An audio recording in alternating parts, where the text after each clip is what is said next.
Assalamualaikum warahmatullahi wabarakatuh. Selamat malam, nama saya Vinka Mas Pupa dari Prodi Pendidikan Bahasa Inggris.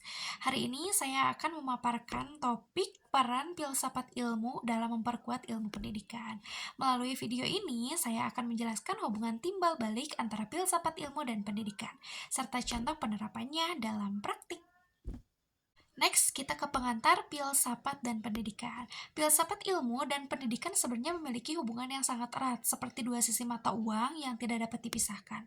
Filsafat ilmu memberikan landasan dasar tentang hakikat, cara memperoleh, dan nilai ilmu, sementara pendidikan menjadi wadah penerapan dan pengujian gagasan ilmiah tersebut dalam kehidupan nyata. Lanjut, kita ke filsafat ilmu mengawasi dan memperkuat pendidikan. Pertama, filsafat ilmu mengawasi dan memperkuat eksistensi, keilmiahan, dan nilai-nilai dalam ilmu pendidikan. Dari sisi eksistensi, filsafat ilmu membantu menjawab pertanyaan mendasar. Apa itu pendidikan? Mengapa manusia perlu dididik?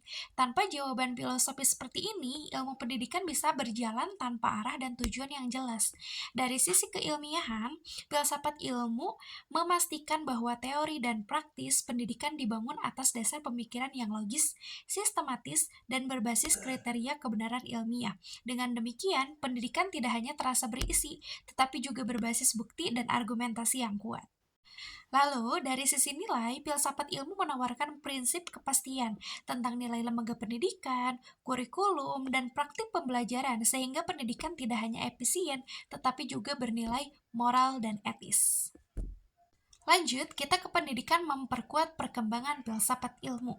Pendidikan yang bermakna dan bernilai turut memperkuat perkembangan filsafat ilmu.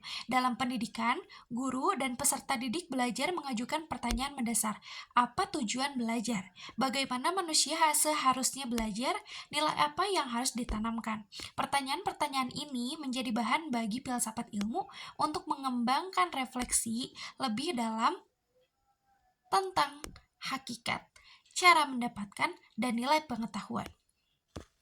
Selain itu, praktik pendidikan juga menjadi ruang eksperimental bagi gagasan filsafat. Misalnya, ketika pendidikan menekankan kritik sosial, refleksivitas, dan empati, filsafat ilmu pun mengembangkan paradigma baru yang lebih kontekstual, seperti paradigma kritikal dan transformatif. Dengan demikian, hubungan keduanya bersifat timbal balik, seperti filsafat mengarahkan pendidikan, sementara pendidikan menguji dan memperkaya filsafat. Lanjut, kita ke filsafat ilmu sebagai pisau analisis. Ketiga, filsafat ilmu sering disebut sebagai pisau analisis karena ia membantu membedah persoalan pendidikan melalui tiga pilar utama. Pertama, ontologi, kedua, epistemologi, dan ketiga, aksiologi. Ontologi menjawab apa hakikat pendidikan. Contoh, apakah pendidikan itu proses pembentukan karakter, pembekalan kompetensi, atau proses sosialisasi masyarakat? Kedua, epistemologi menjawab bagaimana manusia memperoleh pengetahuan dan pendidikan. Misalnya, apakah pengetahuan diperoleh melalui pengalaman, penelaran logis, atau refleksi kritis? Ini mempengaruhi pilihan metode pembelajaran seperti diskusi, proyek, atau penelitian sederhana. Nah, ketiga, ada aksiologi, menjawab apa nilai yang ingin dicapai melalui pendidikan. Apakah ini akademis saja atau juga nilai moral, sosial, dan keagamaan? Aksiologi membantu memilih konten yang harus diajarkan dan bagaimana menilai keberhasilan pembelajaran. Dengan tiga pilar ini, filsafat ilmu menjadi alat analisis yang tajam untuk membedah berbagai kebijakan kurikulum, dan praktik pembelajaran. Kita lanjut lagi ke contoh penerapan dalam praktik pendidikan. Saya akan memberikan contoh konkret penerapan filsafat ilmu dalam pendidikan. Pertama, kebijakan dan kurikulum. Pada beberapa kajian, penerapan kurikulum sekolah penggerak di Indonesia dianalisis dengan paradigma kritikal Neumann yang mempertimbangkan aspek ontologi, epistemologi, dan aksiologi.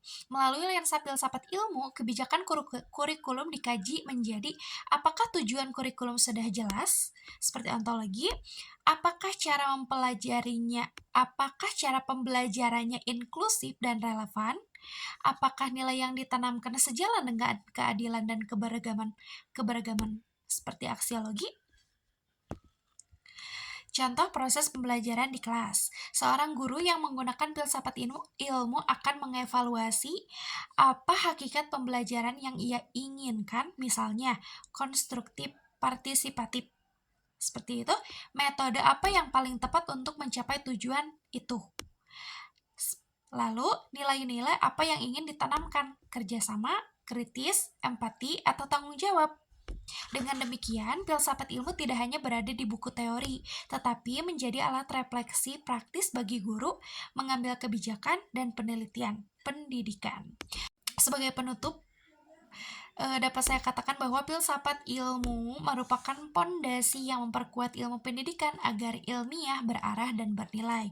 Bagi seorang calon guru seperti kita, memahami filsafat ilmu berarti mampu mengkritisi kebijakan dan kurikulum, merancang pembelajaran yang memiliki dasar teoritis yang kuat, dan menanamkan nilai-nilai yang tidak hanya menjawab kebutuhan pasar, tetapi juga martabat manusia secara utuh. Terima kasih telah menyimak.